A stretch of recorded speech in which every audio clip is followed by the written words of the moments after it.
Admittedly, I'm not very knowledgeable on spiritual power. I know a little bit about astrology. I don't own any stones, and even worse, guys, I don't like yoga. But what I can and do get down with is the chakras. Based out of India, it is a school of thought that there are 7 centers of spiritual power in the human body. I am fascinated by this system, so I teamed up with artist Jody Steele to bring the 7 chakras to life through art. Hi, my name is Jody Steele, and I'm an artist who specializes in body art. The first is the root chakra. It represents our foundation and feeling of being grounded. The second is the sacral chakra, our connection and ability to accept others and new experiences. And apparently, you guys, this is also the bomb sex chakra. The solar plexus chakra is our ability to be confident and in control of our lives. This is the good gut feeling. The heart chakra, of course, is all about the love. The throat chakra is about good communication. The third eye is the ability to see the bigger picture. And finally, the crown chakra. It is the highest one, representing our ability to be fully connected spiritually. While doing this project, I noted that my strength is in my chakra starting from the bottom, and it tended to get a little weaker as I moved up. It made me understand we are all aligned beautifully and uniquely, but perhaps not all completely.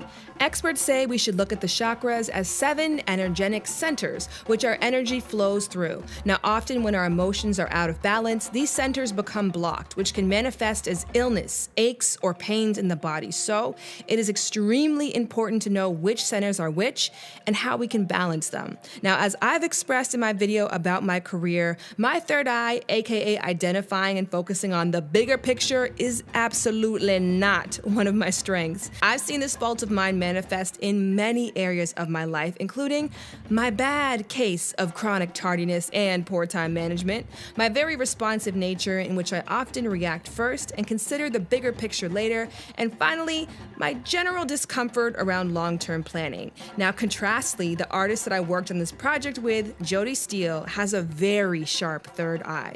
She not only sees the big picture, she has also trained herself to recreate it through hours of practice via art. And since I learned so much from her based on our time together, I wanted to share a little bit of Jody's story with you. Were you born with the skill of drawing? That's one of those things I just don't have it, so I don't even understand how one discovers it can do it. Personally, I think everybody can draw. I just think it's something that's hidden inside of people and they don't know that they can. I just had a very creative mother who really pushed the arts in our household. And it is a huge outlet for me for any time that I'm feeling down or even really happy or anything. It's just, I like to put it out into art. I think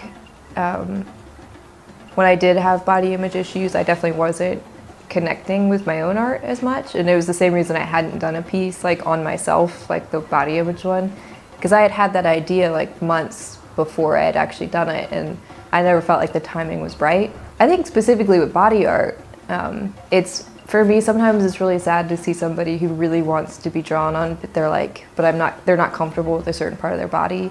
It's no, you should embrace that, who you are, and it's art. So for me, it's not about having a super fit body to draw on. I think drawing on all sorts of people is really interesting, and it's aesthetically pleasing, and I think everybody should have the experience of being painted on because it's kind of cool. I think it's a fluid thing, and it's about being very open-minded. For me, being bisexual, it's always kind of been that way. I never felt I was put in a box, that I was always it was always people that I was drawn to in different ways, and it was never if they were male or female or whatever it was. So I think it makes you a better artist when you explore a variety of different techniques. And I've worked with every medium, and I'm not necessarily fantastic with all of them, but it's because it makes you a better artist when you understand I don't know, how different surfaces work and how different mediums work. And people are the same way. Everybody's skin is different. So it's I can't go in with one person thinking it's going to be the same way as it is with other people, because it's generally not. It's a shame that people aren't encouraged to be really creative, because you meet people and they're I can only draw a stick figure, or I can't draw. And they say, I hate that, when people say I can't draw, because I'm just no, you really can. So I think it's the confidence, you need that, that I can draw. You have to start by saying that and then go at it, because nobody starts out great. And now I want to ask you guys those same questions. What are your strengths in your chakras? What are your weaknesses? And finally, what is one thing you will do to create balance in your life to become your own fullest potential? For more of Jodi's work, please subscribe to her YouTube channel and check out her other social assets in the info box below. Until next time, bye lovers. I get it, girl. Oh yeah, I get it, girl. Yeah, I get it, girl. Oh. And if you don't know, get it, girl. Oh.